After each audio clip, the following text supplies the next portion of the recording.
The original version of Charlie and the Chocolate Factory had 8 golden ticket winners. That meant that some of the rooms were written out of the final book. Today we're going to create one of those rooms using ARMakr. Choose the room that you wish to create, whether it be the vanilla fudge room or the warming candy room, and read through the text to get an idea of what this room looks like. I find it easy at this point to actually highlight the parts of the text that are going to help me create my room. To do this, we click on the plus at the top of the screen, on drawing, and our tools will come up. Clicking on the highlighter, I can now highlight the sections of the text that will help me with my final design. Once you've done this for the entire text, click done. We're now going to be working in Keynote to draw some of those things. I still need access to the text, so the best way to do this is the 3 dots at the top of the screen. If I click on them in the centre, I can see the middle one will give me a split screen. I now can open Keynote, which is this bottom one here to the left of Scratch, and keep my text up. Going to press on the top, create a presentation, choose a theme, and I'm just going to go for a basic white because we're only drawing. If I click on each section, I can delete the text that's there.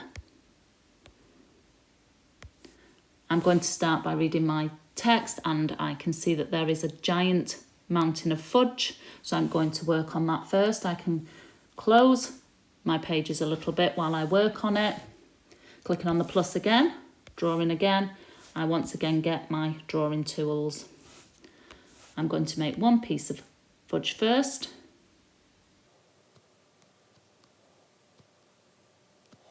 Colour this in using the paint tool.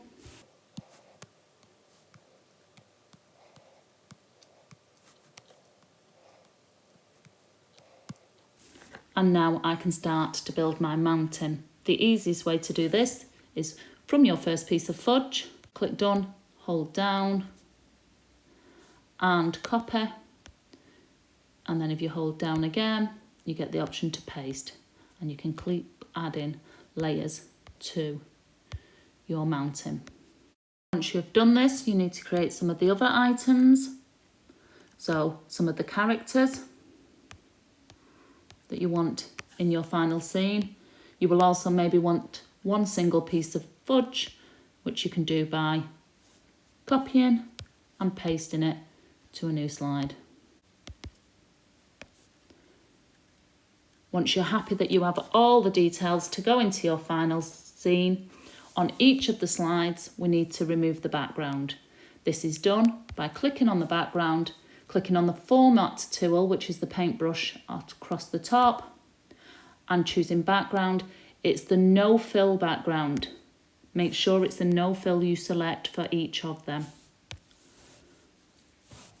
Once you have all your backgrounds on no fill, we can take away the split screen and work just on the keynote. The 3 dots in the circle at the top right hand corner. We're going to export.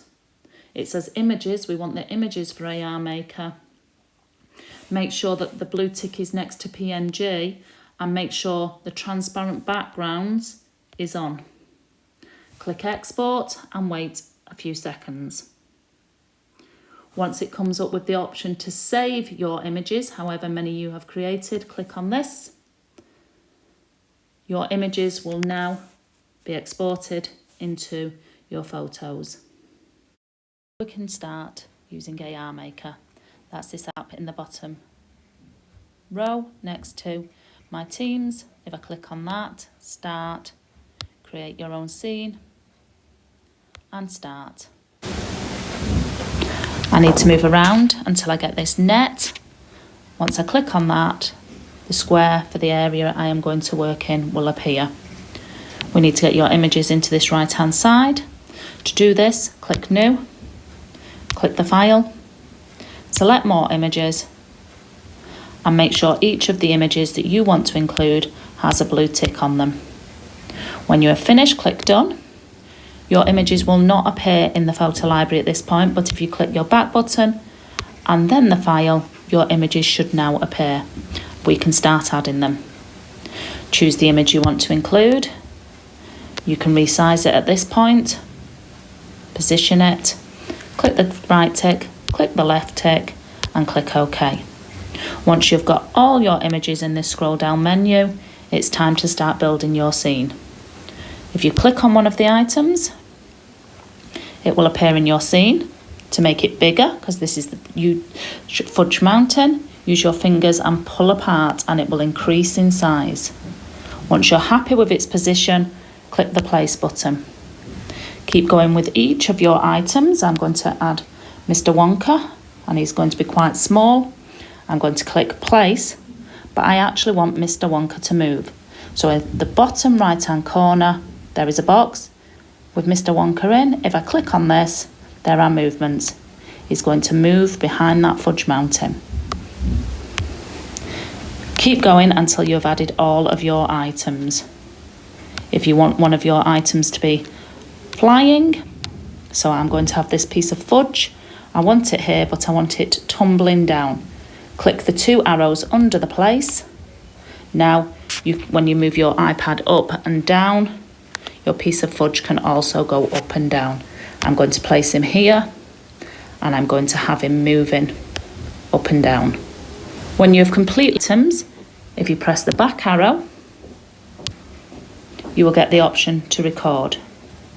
Record your scene, telling us a little bit about it, or maybe read part of the chapter as you do this. Enjoy creating your scenes.